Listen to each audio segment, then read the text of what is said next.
Today I'm going to tell a story about three women from the Bible who are very famous, but not for good reasons. Their names are Herodias, Athaliah, and Jezebel. These women did things that shocked people in their time and still surprise those who read the Bible today. Each of them, in their own way, caused a lot of chaos and problems, doing things that many people consider very wrong. They were involved in stories of revenge, of wanting power at all costs, and even of trying to change what people believed. Herodias. Herodias is a figure who makes her presence felt in the New Testament, specifically in the Gospels of Matthew and Mark, for her intricate plot that culminates in the assassination of John the Baptist. She was the granddaughter of Herod the Great and initially married her uncle, Herod Philip I. Later, she entered into a relationship with another uncle, Herod Antipas, Tetrarch of Galilee, leaving her first husband. This act was publicly condemned by John the Baptist, which sowed the seeds of conflict that would lead to his death.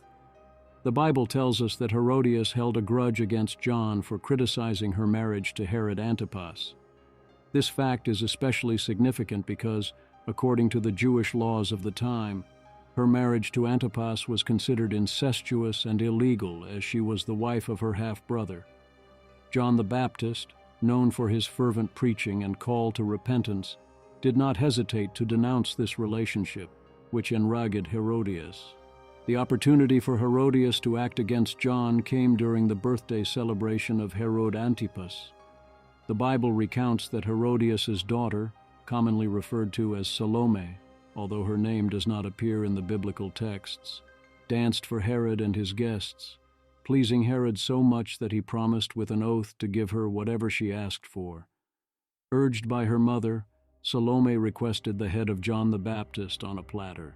Even though he was reluctant, Herod complied with the request because of the oath he had made in front of his guests. This event is described in Mark 6:24-25, where Herodias' determination to take revenge on John is clearly evidenced. She went out and said to her mother, "What shall I ask for?" "The head of John the Baptist," she answered. At once the girl hurried into the king with the request, "I want you to give me right now the head of John the Baptist on a platter." Interestingly, the story of Herodias does not end with the death of John the Baptist. Ancient historians, like Josephus, provide us with more details about her life. Herod Antipas was eventually exiled to Gaul by the Roman Emperor Caligula, and Herodias chose to accompany him into exile. This act demonstrates her loyalty and perhaps a determination to share her husband's fate, regardless of the circumstances. The case of Herodias is intriguing not only for her role in the death of John the Baptist, but also for what her story reveals about the political and familial complexities of the time.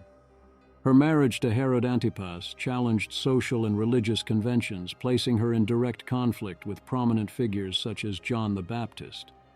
Athaliah. Athaliah was a notorious figure in the history of the Kingdom of Judah, primarily remembered for her ambitious reign and controversial actions. She was the daughter of King Ahab of Israel and Jezebel, a woman equally known for her influence and zeal. When her son Ahaziah died, Athaliah did not hesitate to take drastic measures to secure her power, demonstrating a thirst for control that few matched in her time. To ensure that no one could take her place as queen, Athaliah did something very wicked. She attempted to exterminate all the royal family members who could potentially become kings in the future. This means she even tried to eliminate her own grandchildren, but what she did shows how much she wanted to keep power for herself, even if it meant doing terrible things. Fortunately, one of the grandsons, the young Joash, was hidden by Jehosheba, who was married to a very good man named Jehoiada. Jehosheba took Joash to a safe place, away from Athaliah, where she could not find him. For 6 years, Athaliah thought she had achieved everything she wanted. She sat on the throne, believing she had eliminated all who could take her power. But what she didn't know was that one of her grandsons, Joash, had escaped her clutches. That's right, a little boy who was the true king was well hidden, out of Athaliah's sight. Jehoiada, who was a very clever priest and married to Jehosheba, the woman who hid Joash, had a plan. He knew that Joash was the true king who should be ruling, not Athaliah. So, he started to think about how to bring Joash back to the throne so he could be the true king as it should have been from the beginning. The place where Joash was hidden was very special. It was inside the temple of God, a place full of peace and prayer, and there was a king growing up there, learning about how to be a good leader and how much God loved his people. Jehoiada took care of Joash, teaching him about God and how to be a fair and good king to the people. All this time, Athaliah had no idea that Joash was alive. She thought she had rid herself of all problems and that her throne was secure. But Jehoiada and Jehosheba were there, taking care of the future king, preparing him for a day when he would return and rule. This secret that Joash was alive was very important. Only a few people knew, because if Athaliah found out, she would try to do something very bad to him. But Jehoiada was determined to protect Joash and to ensure that he could one day be the just king that Judah needed. The entire plot of how Jehoiada planned the return of Joash to the throne and how Athaliah was deceived can be found in 2 Kings 11 and 2 Chronicles 22-23. These chapters tell us about the courage and faith of Jehoiada and Jehosheba and how they used their intelligence and love for God to save Joash and help bring back a good king to the people of Judah. So while Athaliah thought everything was fine, a great plan was being made to bring Joash back as the true king. And this shows that sometimes, even when someone thinks they have all the power, there might be someone planning to do good and change things for the better. The discovery that Joash was alive and his claim to the throne caught Athaliah by surprise. Her reaction, a mix of anger and despair, was swift but ineffective.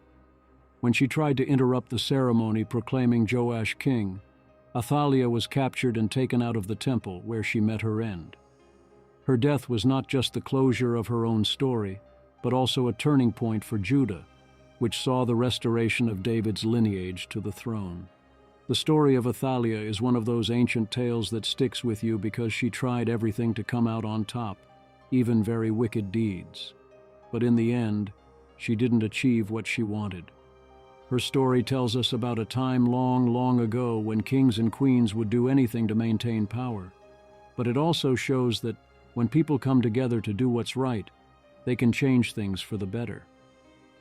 The story of how Joash became king is an example of this, showing that good can triumph in the end, even when it seems like the odds are greatly against it.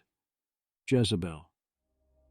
Jezebel is one of those biblical characters that many people have heard of. She was married to King Ahab, who ruled over Israel, and her story is well known because of the things she did. Jezebel was not from Israel. She came from a place called Sidon and brought with her the worship of Baal, a god whom the people of Israel did not worship. When Jezebel became queen, she wanted everyone in Israel to also worship Baal.